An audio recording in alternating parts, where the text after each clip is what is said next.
Students, हमने part 1 के अंदर संविधान सभा के गठन की बात की थी कि संविधान सभा का गठन किस तरीके से किया गया और किस तरीके से आखिरकार संविधान सभा हमारे सामने है। आज हम देखेंगे संविधान सभा की कार्यवाही कि आखिरकार संविधान सभा ने कैसे काम किया जिससे कि संविधान बनकर के तैयार हो गया। देखिए, संविधान सभा की कार्यवाही में पहली बात, प्रथम बैठक यानी संविधान सभा किस दिन से शुरू हुई? 9 दिसंबर 1946। याद रखिएगा, 9 दिसंबर 1946 ये है संविधान सभा की पहली बैठक। इस दिन काम क्या हुआ? अस्थायी अध्यक्ष बनाया गया। किसे बनाया गया? डॉक्टर सच्चिदानंद सिन्हा को। क्यों? वरिष्ठतम सदस्य थे भाई। ये याद रखिएगा, अस्थायी अध्यक्ष आज भी लोकसभा और विधानसभाओं में वरिष्ठतम सदस्य को ही बनाया जाता है। इसे हम आजकल प्रोटेम स्पीकर भी कहते हैं। तो प्रोटेम स्पीकर कह लें, अस्थायी अध्यक्ष कह लें, डॉक्टर सच्चिदानंद सिन्हा। दूसरी बैठक 11 दिसंबर 1946 को हुई। दूसरी बैठक कब हुई? 11 दिसंबर 1946। इस दिन स्थायी अध्यक्ष बनाया गया। इस दिन काम क्या हुआ? स्थायी अध्यक्ष बनाया गया। किसे बनाया गया स्थायी अध्यक्ष? डॉक्टर राजेंद्र प्रसाद। याद रखिएगा, यही आगे चल के भारत के पहले राष्ट्रपति भी बने। फिर हम बात करें तीसरी बैठक की यानी तृतीय बैठक। तृतीय बैठक का आयोजन हुआ था 13 दिसंबर 1946 को। कब हुआ? 13 दिसंबर 1946। इस दिन काम क्या हुआ? पंडित जवाहरलाल नेहरू द्वारा उद्देश्य प्रस्ताव रखा गया। क्या रखा गया? उद्देश्य प्रस्ताव। ये क्या था कि संविधान सभा का उद्देश्य क्या है? संविधान सभा का उद्देश्य क्या है? उद्देश्य प्रस्ताव पारित कब हुआ? ये 22 जनवरी 1947 को पारित हुआ। कब हुआ? 22 जनवरी 1947 को। दो और खास बातें यहां पर याद रखनी है हमें। नंबर 1 बात कि उपाध्यक्ष कौन था संविधान सभा का? तो याद रखिएगा, इसे शॉर्ट में लिखा जाता है H.C. मुखर्जी, जबकि इनका पूरा नाम था हरेंद्र कुमार मुखर्जी। एक्चुअल में पश्चिम बंगाल से थे और वहां पर कुमार को ना COOM ऐसे लिखा जाता है, इसलिए ये H.C. मुखर्जी है। कानूनी सलाहकार, इसे संवैधानिक सलाहकार या वैधानिक सलाहकार भी कहा गया है। ये कौन थे? बेनेगल नरसिम्हा राव, शॉर्ट में कहें तो BN राव। ये संविधान सभा के 3 महत्वपूर्ण लोग हो गए जो याद रखने हैं। स्थायी अध्यक्ष डॉक्टर राजेंद्र प्रसाद, स्थायी उपाध्यक्ष H.C. मुखर्जी और कानूनी सलाहकार BN राव। देखिए, अब हम देखेंगे संविधान सभा की समितियां। ये समितियां अलग अलग कामों के लिए इन्हें दायित्व दिया गया था। इन समितियों को इनको इस तरह से याद रख सकते हैं कि कौन कौन सी समिति है और उसका अध्यक्ष कौन कौन है। देखिए, हम पहले देखें संविधान सभा का अध्यक्ष किसे बनाया गया? डॉक्टर राजेंद्र प्रसाद को। तो ऊपर वाली जो दोनों समितियां हैं, नियम व प्रक्रिया और स्टाफ व वित्त, इन दोनों समितियों का संबंध संविधान सभा के संचालन से था। इसलिए इन दोनों के ही अध्यक्ष किसे बनाया गया था? डॉक्टर राजेंद्र प्रसाद। आपको यहाँ पर कई लोग ऐसे भी कहते हैं कि संचालन समिति का अध्यक्ष कौन था? नहीं, दरअसल वो नियम और प्रक्रिया समिति उसका असल में नाम था। इन दोनों का अध्यक्ष डॉक्टर राजेंद्र प्रसाद है। फिर संघीय विधान समिति, यानी कि संघ सरकार के बारे में कानून का ड्राफ्ट तैयार करने के लिए ये थी समिति। इसका अध्यक्ष पंडित जवाहरलाल नेहरू। प्रांतीय विधान समिति, इसका अध्यक्ष सरदार पटेल। आपको याद दिला दूं, कुछ किताबों में और गाइडों में लिखा होता है संघीय संविधान समिति और प्रांतीय संविधान समिति। हमारे संविधान अलग अलग नहीं है, देश में एक ही संविधान है, इसलिए ये संघीय विधान समिति है, ये प्रांतीय विधान समिति है। 5वीं समिति आई मूल अधिकार उप समिति। वैसे इसे पूरी तौर पर कह सकते हैं मूल अधिकार संबंधित उप समिति। अध्यक्ष आचार्य JB कृपलानी। इसके अध्यक्ष थे आचार्य JB कृपलानी। फिर है अल्पसंख्यक अधिकार उप समिति, इसके अध्यक्ष H.C. मुखर्जी। ये वही जो संविधान सभा के उपाध्यक्ष भी थे। फिर है प्रारूप समिति, इसके अध्यक्ष रहे डॉक्टर भीमराव अंबेडकर। याद रखिएगा, डॉक्टर अंबेडकर को संविधान का जनक कहा जाता है। क्यों? क्योंकि ये प्रारूप समिति के अध्यक्ष थे, यानी ये सबसे महत्वपूर्ण समिति है। तो अब हम प्रारूप समिति की जब डिटेल देखते हैं, कुल सदस्य संख्या प्रारूप समिति में थी 1 + 6 यानी 7। इसका अर्थ है 1 अध्यक्ष और 6 अन्य सदस्य। टोटल कितने हो गए भाई? 7। कुल मिलाकर प्रारूप समिति में 7 लोग थे। कौन कौन थे ये याद रखना है। नंबर 1 डॉक्टर अंबेडकर, ये तो महत्वपूर्ण है ही, ये अध्यक्ष है भाई समिति के। Number 2 Alladi Krishna Swami Iyer. Number 3 M Gopala Swami Ayyangar. Number 4 K M Munshi. Number 5 Syed Mohammad Saadulla. Number 6 BL Mitter. याद रखिएगा, बीएल मित्तर ने बीच में ही इस्तीफा दे दिया, उनकी जगह आए एन माधवराव। इस्तीफा किसने दिया? बीएल मित्तर ने। जगह किसने ली? माधवराव ने। 7वें और आखिरी सदस्य डीपी खेतान। खेतान साहब बीच में खेत रहे यानी मर गए, तो मृत्यु पर कौन आए? टीटी कृष्णमचारी। खेतान की मृत्यु हुई, उनकी जगह पर आए टीटी कृष्णमचारी। तो याद रख लीजिएगा, ये 7 सदस्य थे। इनमें खास बात ध्यान रखनी है, इस समिति का काम क्या था? संविधान का प्रारूप तैयार करना और उस तैयार प्रारूप का जांच का काम, ये दोनों काम इसके पास थे। 2 विशेष बातें हैं। नंबर 1 भाई, सैयद मोहम्मद सादुल्ला दरअसल मुस्लिम लीग के सदस्य थे। अब आप सोचेंगे सर मुस्लिम लीग तो पाकिस्तान अलग ले गई, फिर सादुल्ला कैसे रहे? ये मुस्लिम लीग में थे लेकिन पार्टीशन के यानी विभाजन के विरोधी थे, इसलिए विभाजन के बाद भी भारत में रहे और इन्हें प्रारूप समिति का सदस्य बनाया गया। इसमें कांग्रेस के कितने लोग थे? सिर्फ 2 लोग आए। कौन कौन? के एम मुंशी और टीटी कृष्णमचारी। तो याद रखिएगा, जब समिति बनी थी तो कांग्रेस से केवल एक ही आदमी था, के एम मुंशी। बाद में डीपी खेतान की मृत्यु पर टीटी कृष्णमचारी आए जो कांग्रेस से थे। तो कुल मिलाकर 2 सदस्य रहे। सवाल क्या आता है? प्रारूप समिति में एकमात्र मुस्लिम लीग का सदस्य सैयद मोहम्मद सादुल्ला, प्रारूप समिति में एकमात्र कांग्रेसी सदस्य, अगर ये पूछा जाए तो के एम मुंशी, क्योंकि कृष्णमचारी बाद में शामिल हुए हैं। यह है प्रारूप समिति का पूरा लेखा जोखा। इस समिति ने प्रारूप तैयार किया, इसके बाद संविधान सभा ने उस प्रारूप के वाचन का काम किया है। सो ये जो प्रारूप तैयार किया था, इसका अध्यक्ष डॉक्टर अंबेडकर, इसलिए डॉक्टर अंबेडकर को संविधान का जनक कहा। समिति का जो गठन था, जिसके अध्यक्ष अंबेडकर रहे, 29 अगस्त 1947 को किया गया। इस समिति ने अपनी रिपोर्ट कब दी? तो याद रखिएगा, समिति ने जो रिपोर्ट दी वो दी 21 फरवरी 1948 को। 21 फरवरी 1948 को समिति ने अपनी रिपोर्ट दे दी। लगभग 6 महीने तक समिति ने काम पूरा किया।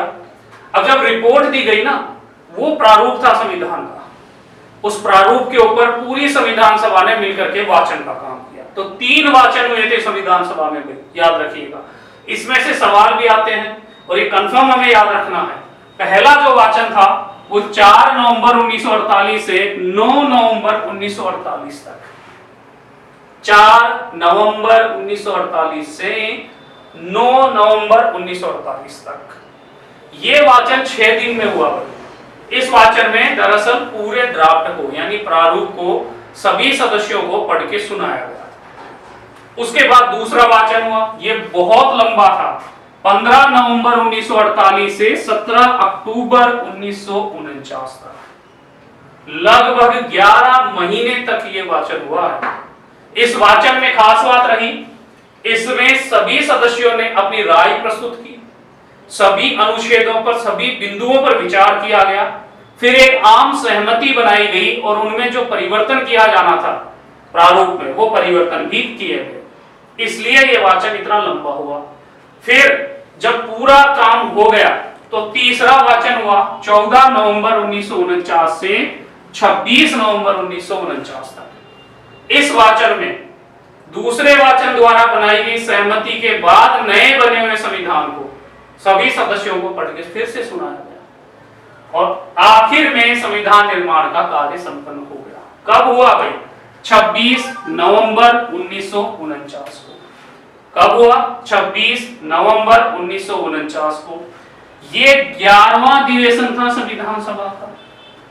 हम आगे देखेंगे कुल संविधान सभा में 12 अधिवेशन हुए हैं, ये 11वां रहा भाई, जिसमें संविधान बनके तैयार हो गया। कितना समय लगा संविधान बनने में? 2 वर्ष 11 माह 18 दिन, ये याद रखिएगा, पूछा जा सकता है। 2 वर्ष 11 माह 18 दिन।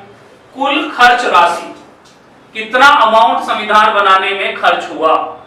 टोटल खर्च राशि थी 63.96 लाख। लगभग कितना कहेंगे? 64 लाख। बड़ा अमाउंट होता है भाई इस दौरान। ये जो है कुल खर्च हुआ। याद रखिएगा संविधान पर कुल हस्ताक्षर कितने सदस्यों ने किए थे? कितने हस्ताक्षरकर्ता सदस्य थे? 284। देखिए टोटल 299 बचे थे विभाजन के बाद में। जो बचे हुए अब सदस्य 284 ने हस्ताक्षर किए हैं। 15 जो सदस्य थे उनका संविधान निर्माण के दौरान ही मृत्यु हो गई, इसलिए वो नहीं उपस्थित रहे। इस पे पहले हस्ताक्षर सबसे पहले किसने किया था? तो याद रखिएगा सबसे पहला अधिकार सभापति का होता है, यानी डॉक्टर राजेंद्र प्रसाद का। उन्होंने तो किया, लेकिन उसके बाद सदस्यों में से पहले हस्ताक्षर करता रहे बलवंत राय मेहता। बलवंत राय मेहता ये वही है जो आगे पंचायती राज व्यवस्था के लिए आएंगे। दूसरे हस्ताक्षरकर्ता थे पंडित नेहरू, जो पहले प्रधानमंत्री रहे हैं।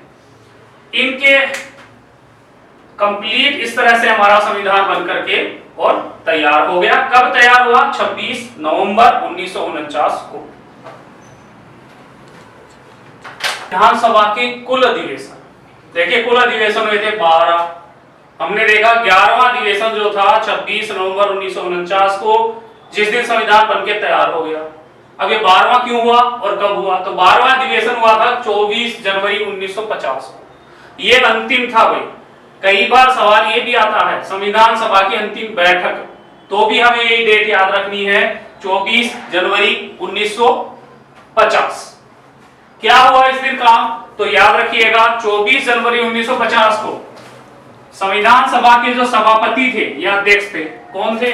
डॉक्टर राजेंद्र प्रसाद। इन्हें भारत का राष्ट्रपति घोषित कर दिया गया।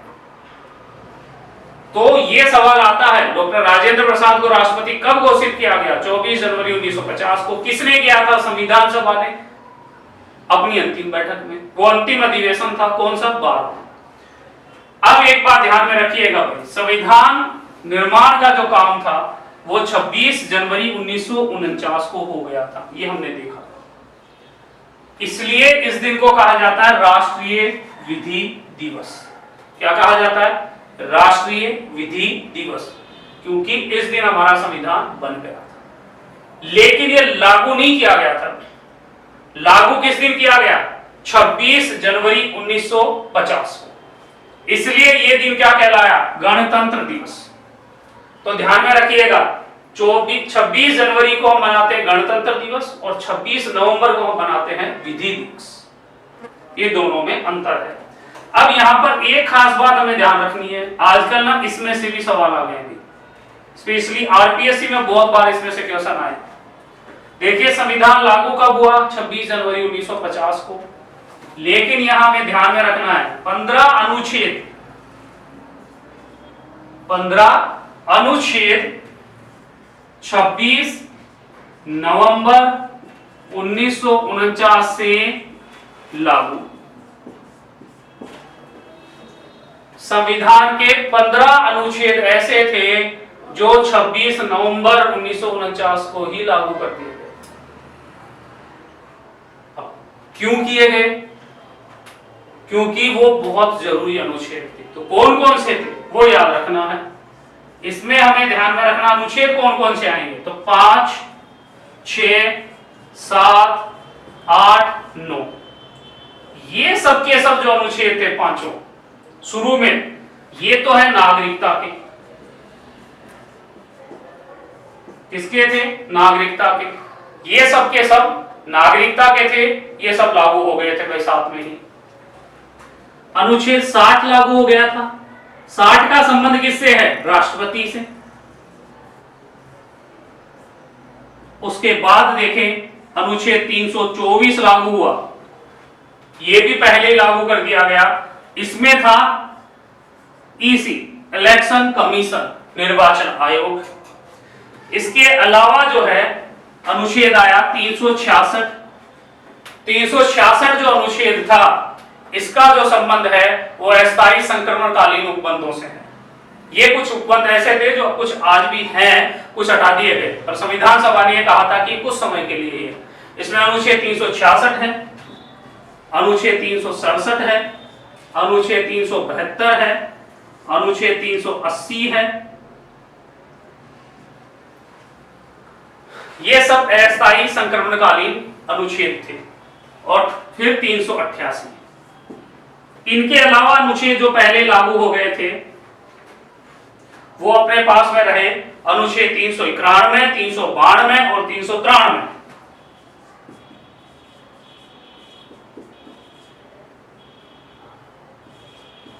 ये सभी अनुच्छेद संविधान के नाम और उसके विषय वस्तु के आखिरी वाले भाग से है। इस तरह से याद रखिएगा, ये 15 अनुच्छेद पहले लागू हो गए थे। इन अनुच्छेदों को याद रखिएगा। कौन कौन से लागू हुए पहले? 5, 6, 7, 8, 9। फिर अनुच्छेद 60, 324, फिर 366, 367, 372, 380, 388, 391, 392 और 393।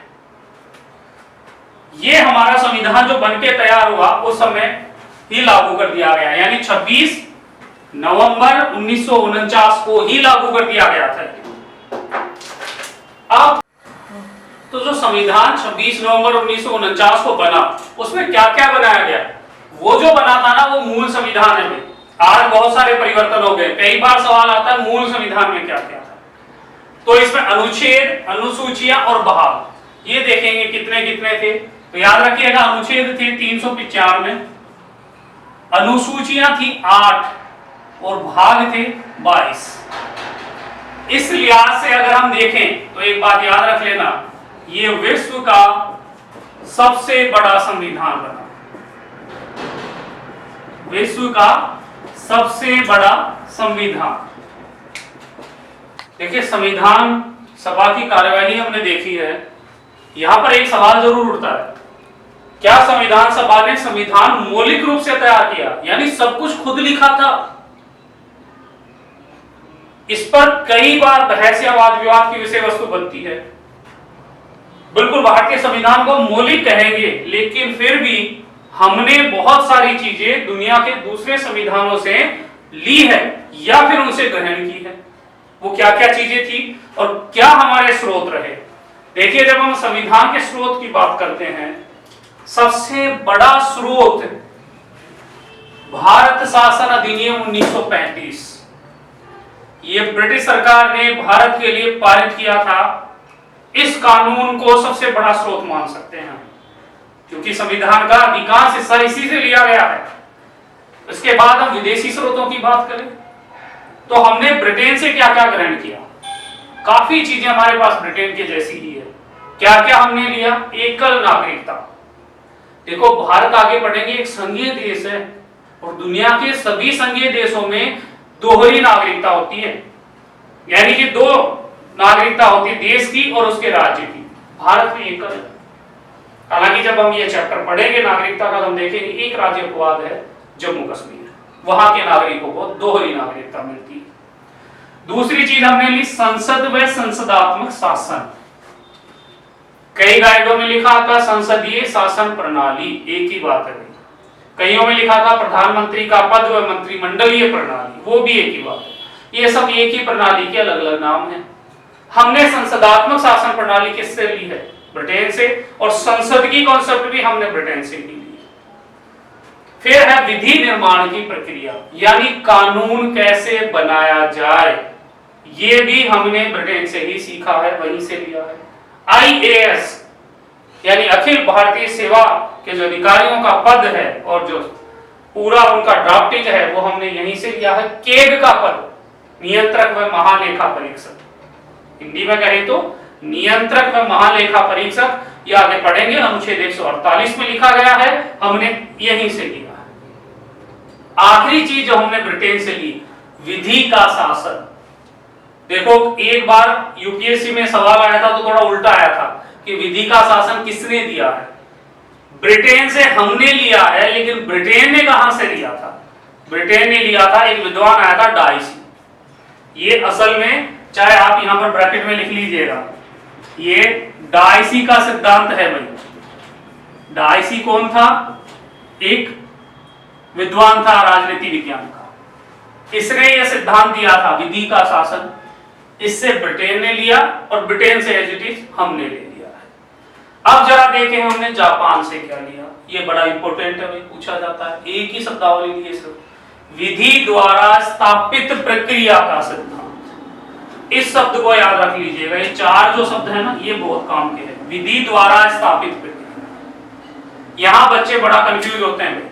हम सब सोचते हैं सर विधि निर्माण की प्रक्रिया हमने ब्रिटेन से ली, हमने विधि का शासन ब्रिटेन से लिया, फिर ये क्या आ गया? तो देखो दरअसल ब्रिटिश संविधान में ये है विधि की उचित प्रक्रिया, हमने ली है जापान से विधि द्वारा स्थापित प्रक्रिया। अंतर क्या है? एक उदाहरण से समझते हैं। ब्रिटेन में जब कोई मुकदमा आता है न्यायालय के सामने, तो वहां कानूनों के अलावा भी वहां का न्यायाधीश न्यायिक नैतिकता के आधार पर निर्णय दे सकता है। यानी कि अगर किसी अपराध की संज्ञानता या उसकी स्थिति गंभीर हो तो उसे कानूनों के दायरे से आगे जाके भी सजा दी जा सकती है। लेकिन हमने भारत में लिया है विधि द्वारा स्थापित प्रक्रिया, जापान की प्रक्रिया है। यानी किसी भी अपराध के होने तक जो कानून लिखित में है केवल उसी के अनुसार सजा होगी, चाहे अपराध की गंभीरता कितनी भी क्यों ना हो। इसका हम सबसे बड़ा उदाहरण ले सकते हैं जो दिल्ली में निर्भया केस आया था। क्योंकि उस केस के आने तक ये लिखा था कि 18 वर्ष से कम आयु का व्यक्ति नाबालिग रहेगा हर एक मुकदमे में ही, और उसे अधिकतम 3 वर्ष की सजा हो सकती है। निर्भया केस में जो मुख्य आरोपी था वो 18 से कम का प्रमाणित हुआ, तो तमाम अखबारों की सुर्खियां बनने के बावजूद भी उसे 3 साल की ही सजा हो सकती है। क्योंकि देश में लागू क्या है? विधि द्वारा स्थापित प्रक्रिया। यानी अपराध होने तक जो कानून बना हुआ है उसी के अनुसार दंड मिलेगा। नया कानून जो है जिस दिन लागू होगा उसके बाद के अपराधों पर ही होगा, पहले के पर नहीं। चलिए आगे चलते हैं। अमेरिका से हमने क्या लिया? यूएसए से। यहां से हमने लिया है सबसे पहला तो मौलिक अधिकार। ये हमारे भाग 3 में उल्लेखित है, हम इसे डिटेल से पढ़ेंगे। मौलिक अधिकार हमने अमेरिका से लिया है। दूसरा हमने लिया राष्ट्रपति व उपराष्ट्रपति का पद। ये दोनों पद भी हमने अमेरिका से ही लिए हैं। तीसरा हमने लिया महाभियोग की प्रक्रिया, जैसे राष्ट्रपति और न्यायाधीशों को हटाया जाता। फिर न्यायिक सर्वोच्चता, यानी देश में संसद सर्वोच्च नहीं है, न्यायिक सर्वोच्चता का सिद्धांत लागू है। ये बात भी हमने यहां से ली है। सर्वोच्च न्यायालय फेडरल जो हमारा कोर्ट है, संघीय न्यायालय भी है, वो सिद्धांत हमने यहीं से लिया है। न्यायिक पुनरावलोकन, ये एक खास थ्योरी है कि न्यायपालिका कार्यपालिका व्यवस्थापिका के कार्यों की जांच कर सकती है। अब हम देखेंगे हमने फ्रांस से क्या क्या लिया। फ्रांस से हमने लिया सबसे पहला गणतंत्र का सिद्धांत, गणतंत्र। दूसरा हमने लिया है समानता, स्वतंत्रता व बंधुत्व का सिद्धांत। ये हमारी प्रस्तावना में भी लिखा हुआ है। देखिए संविधान सभा की कार्यवाही हमने देखी है। यहां पर एक सवाल जरूर उठता है, क्या संविधान सभा ने संविधान मौलिक रूप से तैयार किया, यानी सब कुछ खुद लिखा था? इस पर कई बार बहस या वाद विवाद की विषय वस्तु बनती है। बिल्कुल भारतीय संविधान को मौलिक कहेंगे, लेकिन फिर भी हमने बहुत सारी चीजें दुनिया के दूसरे संविधानों से ली है या फिर उनसे ग्रहण की है। वो क्या क्या चीजें थी और क्या हमारे स्रोत रहे? देखिए जब हम संविधान के स्रोत की बात करते हैं, सबसे बड़ा स्रोत भारत शासन अधिनियम 1935। ये ब्रिटिश सरकार ने भारत के लिए पारित किया था। इस कानून को सबसे बड़ा स्रोत मान सकते हैं, क्योंकि संविधान का अधिकांश हिस्सा इसी से लिया गया है। इसके बाद हम विदेशी स्रोतों की बात करें तो हमने ब्रिटेन से क्या क्या ग्रहण किया। काफी चीजें हमारे पास ब्रिटेन के जैसी ही है। क्या क्या हमने लिया? एकल नागरिकता। देखो भारत आगे बढ़ेंगे, एक संघीय देश है और दुनिया के सभी संघीय देशों में दोहरी नागरिकता होती है, यानी कि 2 नागरिकता होती है, देश की और उसके राज्य की। भारत में एकल है। हालांकि जब हम ये चैप्टर पढ़ेंगे नागरिकता का, हम देखेंगे एक राज्य अपवाद है जम्मू कश्मीर, वहां के नागरिकों को दोहरी नागरिकता मिलती है। दूसरी चीज हमने ली संसद व संसदात्मक शासन। कई गाइडों में लिखा था संसदीय शासन प्रणाली, एक ही बात है। कईयों में लिखा था प्रधानमंत्री का पद व मंत्रिमंडलीय प्रणाली, वो भी एक ही बात है। ये सब एक ही प्रणाली के अलग अलग नाम हैं। हमने संसदात्मक शासन प्रणाली किससे ली है? ब्रिटेन से, और संसद की कॉन्सेप्ट भी हमने ब्रिटेन से ली है। फिर है विधि निर्माण की प्रक्रिया, यानी कानून कैसे बनाया जाए, ये भी हमने ब्रिटेन से ही सीखा है, वहीं से लिया है। IAS यानी अखिल भारतीय सेवा के जो अधिकारियों का पद है और जो पूरा उनका ड्राफ्टिंग है वो हमने यहीं से लिया है। केग का पद नियंत्रक व महालेखा परीक्षक, हिंदी में कहें तो नियंत्रक व महालेखा परीक्षक, ये आगे पढ़ेंगे, अनुच्छेद 148 में लिखा गया है, हमने यहीं से लिया है। आखिरी चीज जो हमने ब्रिटेन से ली, विधि का शासन। देखो एक बार यूपीएससी में सवाल आया था तो थोड़ा उल्टा आया था कि विधि का शासन किसने दिया है? ब्रिटेन से हमने लिया है, लेकिन ब्रिटेन ने कहां से लिया था? ब्रिटेन ने लिया था, एक विद्वान आया था डाइसी। ये असल में, चाहे आप यहां पर ब्रैकेट में लिख लीजिएगा, ये डाइसी का सिद्धांत है भाई। डाइसी कौन था? एक विद्वान था राजनीति विज्ञान का। इसने यह सिद्धांत दिया था विधि का शासन, इससे ब्रिटेन ने लिया और ब्रिटेन से एज इट इज हमने ले लिया है। अब जरा देखें हमने जापान से क्या लिया, ये बड़ा इंपॉर्टेंट है भाई, पूछा जाता है। एक ही शब्दावली ली है सिर्फ, विधि द्वारा स्थापित प्रक्रिया का सिद्धांत। इस शब्द को याद रख लीजिएगा, ये चार जो शब्द है ना, ये बहुत काम के हैं। विधि द्वारा स्थापित प्रक्रिया, यहां बच्चे बड़ा कंफ्यूज होते हैं। हम सब सोचते हैं सर विधि निर्माण की प्रक्रिया हमने ब्रिटेन से ली, हमने विधि का शासन ब्रिटेन से लिया, फिर ये क्या आ गया? तो देखो दरअसल ब्रिटिश संविधान में ये है विधि की उचित प्रक्रिया, हमने ली है जापान से विधि द्वारा स्थापित प्रक्रिया। अंतर क्या है? एक उदाहरण से समझते हैं। ब्रिटेन में जब कोई मुकदमा आता है न्यायालय के सामने, तो वहां कानूनों के अलावा भी वहां का न्यायाधीश न्यायिक नैतिकता के आधार पर निर्णय दे सकता है। यानी कि अगर किसी अपराध की संज्ञानता या उसकी स्थिति गंभीर हो तो उसे कानूनों के दायरे से आगे जाके भी सजा दी जा सकती है। लेकिन हमने भारत में लिया है विधि द्वारा स्थापित प्रक्रिया, जापान की प्रक्रिया है। यानी किसी भी अपराध के होने तक जो कानून लिखित में है केवल उसी के अनुसार सजा होगी, चाहे अपराध की गंभीरता कितनी भी क्यों ना हो। इसका हम सबसे बड़ा उदाहरण ले सकते हैं जो दिल्ली में निर्भया केस आया था। चूंकि उस केस के आने तक ये लिखा था कि 18 वर्ष से कम आयु का व्यक्ति नाबालिग रहेगा हर एक मुकदमे में ही, और उसे अधिकतम 3 वर्ष की सजा हो सकती है। निर्भया केस में जो मुख्य आरोपी था वो 18 से कम का प्रमाणित हुआ, तो तमाम अखबारों की सुर्खियां बनने के बावजूद भी उसे 3 साल की ही सजा हो सकती है। क्योंकि देश में लागू क्या है? विधि द्वारा स्थापित प्रक्रिया। यानी अपराध होने तक जो कानून बना हुआ है उसी के अनुसार दंड मिलेगा। नया कानून जो है जिस दिन लागू होगा उसके बाद के अपराधों पर ही होगा, पहले के पर नहीं। चलिए आगे चलते हैं। अमेरिका से हमने क्या लिया? यूएसए से। यहां से हमने लिया है सबसे पहला तो मौलिक अधिकार। ये हमारे भाग 3 में उल्लेखित है, हम इसे डिटेल से पढ़ेंगे। मौलिक अधिकार हमने अमेरिका से लिया है। दूसरा हमने लिया राष्ट्रपति व उपराष्ट्रपति का पद, ये दोनों पद भी हमने अमेरिका से ही लिए हैं। तीसरा हमने लिया महाभियोग की प्रक्रिया, जैसे राष्ट्रपति और न्यायाधीशों को हटाया जाता। फिर न्यायिक सर्वोच्चता, यानी देश में संसद सर्वोच्च नहीं है, न्यायिक सर्वोच्चता का सिद्धांत लागू है, ये बात भी हमने यहां से ली है। सर्वोच्च न्यायालय फेडरल जो हमारा कोर्ट है, संघीय न्यायालय भी है, वो सिद्धांत हमने यहीं से लिया है। न्यायिक पुनरावलोकन, ये एक खास थ्योरी है कि न्यायपालिका कार्यपालिका व्यवस्थापिका के कार्यों की जांच कर सकती है। अब हम देखेंगे हमने फ्रांस से क्या क्या लिया। फ्रांस से हमने लिया सबसे पहला गणतंत्र का सिद्धांत, गणतंत्र। दूसरा हमने लिया है समानता, स्वतंत्रता व बंधुत्व का सिद्धांत, ये हमारी प्रस्तावना में भी लिखा हुआ है। फ्रांस के बाद अब हम देखेंगे पांचवा अगला देश लेंगे आयरलैंड। इसका ये सवाल ना सबसे ज्यादा बार आता है स्रोतों में से, आयरलैंड वाला।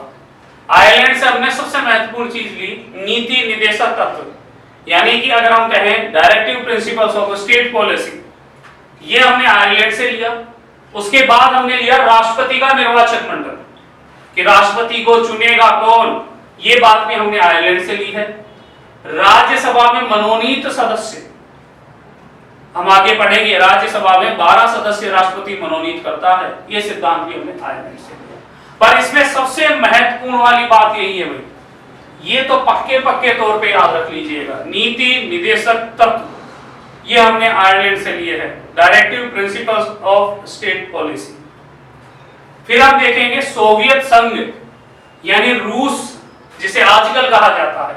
देखो अधिकांश गाइडों में लिखा आता है रूस से हमने लिया, नहीं भाई, हमने रूस से नहीं लिया था, हमने सोवियत संघ से लिया था, जो कि 1991 में 15 टुकड़ों में बट गया और रूस उसका सबसे बड़ा टुकड़ा है। यहां से हमने लिया मौलिक कर्तव्य, ये मूल संविधान का भाग नहीं थे, ये 42वें संविधान संशोधन 1976 के द्वारा इन्हें भाग 4 क में अनुच्छेद 51 क के द्वारा जोड़ा गया। ये मूल संविधान में नहीं थे, मूल कर्तव्य मूल संविधान से बाहर थे। हमने बाद में लिया है सोवियत संघ से। दक्षिण अफ्रीका से हमने क्या लिया, संविधान संशोधन प्रक्रिया। अगर हम भारतीय संविधान के अनुच्छेद 368 की बात करें, जिसमें संविधान संशोधन की 3 प्रक्रियाओं का उल्लेख है, वो हमने दक्षिण अफ्रीका से ली। फिर हम देखेंगे जर्मनी का। जर्मनी का देखो, जो वाइमर संविधान था, जो आज लागू नहीं है, उससे हमने लिया है आपातकालीन उपबंध, यानी हम बात करें अनुच्छेद 352 से 360 तक उल्लेखित तीनों आपातकाल हमने यहीं से लिए। फिर बात आती है ऑस्ट्रेलिया की। देखिए ऑस्ट्रेलिया से हमने जो लिया था वो थी प्रस्तावना, ये महत्वपूर्ण है, ये भी बहुत बार पूछा जाता है। समवर्ती सूची, ये भी पूछा जाता है। हमारी जो 7वीं अनुसूची है उसमें 3 सूचियों का उल्लेख है, संघ सूची, राज्य सूची और समवर्ती सूची, वो हमने यहीं से ली। फिर केंद्र व राज्यों में शक्तियों का विभाजन, ये भी हमने यहीं से लिया। अब कनाडा से देखें, राज्यपाल का पद, जो गवर्नर का पद है, वो हमने कनाडा से लिया है। ये महत्वपूर्ण है भाई, ये भी पूछे जाने वाली बात है। ये तीनों चीजें सबसे ज्यादा पूछी जाती है, नीति निदेशक तत्व, प्रस्तावना और राज्यपाल का पद। राज्यपाल का पद हमने कहां से लिया, कनाडा से। कनाडा से इसके अलावा हमने लिया एकल संविधान का सिद्धांत। देखो जितने भी संघीय देश हैं भारत और कनाडा के अलावा, उन सभी में 2 संविधान होते हैं, केंद्र का संविधान और फिर सभी राज्यों का अपना अपना अलग संविधान। जैसे हम अमेरिका की बात कर लें, वहां 2 संविधान है। आप जाके देखेंगे तो कुछ राज्यों में सार्वजनिक धूम्रपान पर प्रतिबंध है, कुछ पे नहीं है, क्योंकि वहां के संविधान भी अलग अलग है, कानून निर्माण की प्रक्रिया भी अलग अलग है, इसलिए वहां अलग अलग चीजें आ जाती है। फिर आता है अवशिष्ट शक्तियों का सिद्धांत, ये भी हमने कनाडा से लिया। यानी हम आगे देखेंगे भारत में ये दिया गया है कि जो रिमेनिंग पावर्स है वो सभी केंद्र के पास है, ये हमने कनाडा से लिया। जो कि अमेरिका में इसका उल्टा है, वहां अवशिष्ट शक्तियां सभी की सभी राज्यों के पास होती है, रिमेनिंग पावर्स स्टेट को दी गई है। यहां रिमेनिंग पावर जो है वो सेंटर को या फिर फेडरल गवर्नमेंट को दी जाती है। अब एक आखिरी बात भाई, इसे विशेष तौर पर याद रख लीजिएगा, बहुत सारे लोग इसमें कंफ्यूजन की स्थिति के अंदर रहते हैं। ये क्या है, संघीय शासन या कहें कि संघात्मक प्रणाली, ये हमने कहां से ली। बहुत सारे टीचर्स स्टूडेंट्स कंफ्यूज में रहते हैं, गाइडों में कंफ्यूजन दिया जाता है। कारण क्या है, हमने संघात्मक प्रणाली 2 देशों से ली है, कनाडा से भी और ऑस्ट्रेलिया से भी। लेकिन आप मान के चलिएगा कि कनाडा से हमने 2/3 भाग लिया है और ऑस्ट्रेलिया से हमने 1/3 चीजें ली। इसलिए जब सवाल ये आए कि संघीय शासन या संघात्मक प्रणाली कहां से मिली है, तो आप जवाब में पहले ढूंढिएगा कनाडा। कनाडा ही जवाब देना है उसका, क्योंकि अधिकांश भाग हमने यहीं से लिया है, गवर्नर का पद भी यहीं से लिया है, उसकी शक्तियां भी यहीं से ली है। लेकिन जब कनाडा ऑप्शन में ना मिले तो हमें जवाब देना ऑस्ट्रेलिया, क्योंकि समवर्ती सूची और कुछ जो चीजें थी शक्तियों के विभाजन की वो हमने ऑस्ट्रेलिया से ली। तो जवाब दोनों ही है, पर पहला ऑप्शन कनाडा, दोनों आ जाए तो कनाडा देना है, कनाडा नहीं मिले तो फिर ऑस्ट्रेलिया को। इस तरह से हम देखेंगे कि हमारे संविधान के ये विशिष्ट स्रोत रहे। तो डियर स्टूडेंट्स, आज हमने देखा संविधान सभा की कार्यवाही, जिसमें हमने ये बात करी कि पहली बैठक जो थी वो 9 दिसंबर 1946 को हुई और आखिरी बैठक जो थी वो 24 जनवरी 1950, और जो 11वीं जो अधिवेशन था, 11वां अधिवेशन 26 नवंबर 1949 को, तब हमने संविधान को पारित कर लिया था। उसके बाद हमने देखा कि संविधान बनने पर जो है क्या क्या चीजें खर्च हुई, 2 वर्ष 11 माह 18 दिन का समय और साथ में लगभग 64 लाख रुपए की राशि।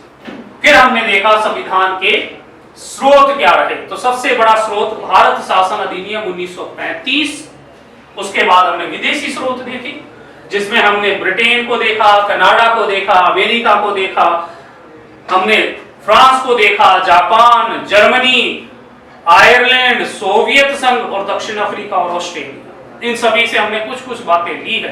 तो मौलिकतः हमारा संविधान जो है वो इस सभी बातों को ग्रहण करके बना गया है। इसलिए ये संविधान बनके तैयार जब हुआ तो दुनिया का सबसे बड़ा संविधान बना, जिसमें टोटल 395 अनुच्छेद, 22 भाग और 12 अनुसूचियां थी। मैं उम्मीद करता हूं आपको जो है आज की विषय वस्तु अच्छी लगी होगी और आराम से समझ भी आएगी। स्टूडेंट्स, हमें शॉर्ट ट्रिक्स की नहीं, डिटेल स्टडी की आवश्यकता है, जो कि हमें इस वीडियो से मिलेगी। इसलिए अगर आपने हमारा चैनल सब्सक्राइब नहीं किया है तो हमारा चैनल आप सब्सक्राइब करिए, ताकि हम अगली क्लास के वीडियो भी देख सकें। Thank you.